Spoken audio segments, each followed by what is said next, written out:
Dans Solo Leveling Ragnarok, après avoir découvert 3 corps sans vie dans le donjon, Suho se tourne vers le chef de raid et lui propose d'interrompre la chasse pour signaler la situation à l'association des chasseurs. Le chef reste calme. Constatant que les victimes sont des civils et jugeant la menace minime pour leur groupe constitué de chasseurs de rang C et D, il estime que la situation ne représente pas un réel danger. Il décide donc de continuer sans se laisser troubler. Suho est choqué de cette réponse et Do-Hyun confirme la dangerosité des brûlures de brume. Cependant, Chef affirme son autorité et ordonne à l'équipe de collecteurs de simplement nettoyer les lieux et de suivre le groupe.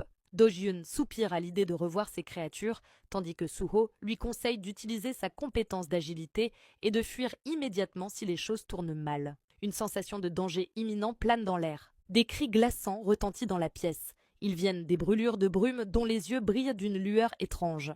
À proximité, plusieurs brûlures de brume attachées tremblent, leur corps dégageant la même aura sinistre. Une foule observe la scène en silence. Parmi eux, un homme s'avance. Il observe le spectacle, visiblement peu impressionné.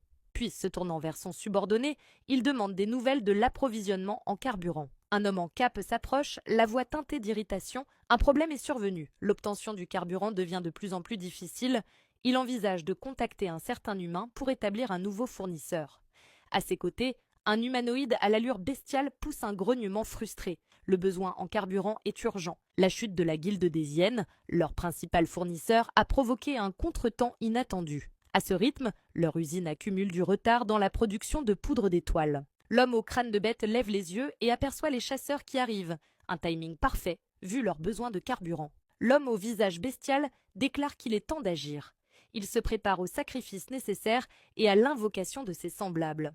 Un autre membre lui rappelle que l'objectif est de capturer les chasseurs vivants et il acquiesce sans hésiter.